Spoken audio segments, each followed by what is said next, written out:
ఆదికాండము 22 అధ్యాయము 1 ఆ సంగతులు జరిగిన తరువాత దేవుడు అబ్రాహామును శోధించెను. ఆయన అబ్రాహామా అని పిలువగా అతడు చిత్తము ప్రభువా అనెను.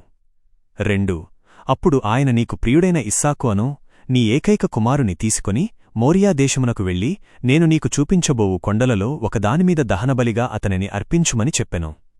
3 అబ్రాహాము తెల్లవారినప్పుడు త్వరగా లేచి తన గాడిదకు గంతకట్టి తన పనివారిలో ఇద్దరినీ తన కుమారుడైన ఇస్సాకును వెంటబెట్టుకుని దహనబలి కొరకు కట్టెలను చీల్చి లేచి దేవుడు తనతో చెప్పిన స్థలమునకు ప్రయాణమై వెళ్ళెను. 4 మూడవ దినమున అబ్రాహాము కన్నులెత్తి దూరాన ఆ స్థలమును చూచెను. 5 అప్పుడు అబ్రాహాము తన పనివారితో మీరు గాడిదతో కూడా ఇక్కడే ఉండుడి. నేనును ఈ చిన్నవాడును అక్కడకు వెళ్ళి ఆరాధన చేసి తిరిగి మీ యొద్దకు వచ్చెదమని చెప్పెను. 6 అబ్రాహాము దహనబలి కొరకు కట్టెలను తీసుకొని తన కుమారుడైన ఇస్సాకుమీద ఉంచి తన చేతితో నిప్పును కత్తిని పట్టుకొనెను. వారిద్దరునూ కలిసి వెళ్ళుచుండగా 7 ఇస్సాకు తన తండ్రియైన అబ్రాహాముతో నా తండ్రి అని పిలిచెను. అందుకతడు నా కుమారుడా చిత్తము అనెను. అప్పుడు ఇస్సాకు ఇదిగో నిప్పును కట్టెలును ఉన్నవి కాని దహనబలి కొరకు గొర్రెపిల్ల ఎక్కడ ఉన్నదని అడిగెను. 8 అందుకు అబ్రాహాము నా కుమారుడా దేవుడే దహనబలి కొరకు గొర్రెపిల్లను చూచుకొనునని చెప్పెను. వారిద్దరును కలిసి ముందుకు వెళ్ళిరి.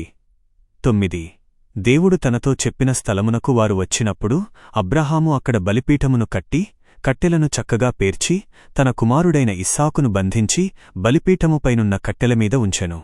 10 అప్పుడు అబ్రాహాము తన కుమారుని వధించుటకు చెయ్యి చాపి కత్తి తీసుకొనెను. 11 అయితే యెహోవా దూత ఆకాశము నుండి అబ్రాహామా అబ్రాహామా అని అతని పిలిచెను. అందుకతడు చిత్తము ప్రభువా అనెను.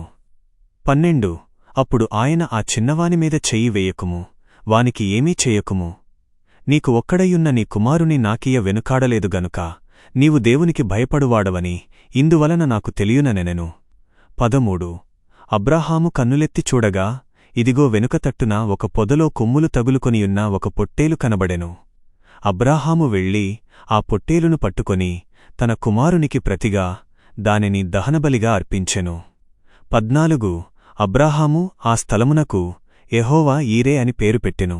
అందుచేత యెహోవా పర్వతము మీద చూచుకొనబడును అని నేటివరకును చెప్పబడును. 15 యెహోవా దూత రెండవమారు ఆకాశము నుండి అబ్రాహామును పిలిచి ఇట్లనెను. 16 నీవు ఈ కార్యము చేసి నీకు ఒక్కడయున్న నీ కుమారుని ఇయ్య వెనుకాడనందునా.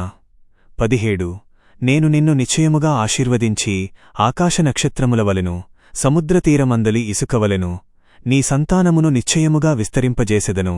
నీ సంతానము తమ శత్రువుల గవినిని స్వాధీనపరుచుకొనును. 18 మరియు నీవు నా మాట వినినందున నీ సంతానము ద్వారా భూమిలోని సమస్త జనములు ఆశీర్వదింపబడునని నా తోడుగా ప్రమాణము చేసియున్నానని యెహోవా సెలవిచ్చుచున్నాడు అనెను.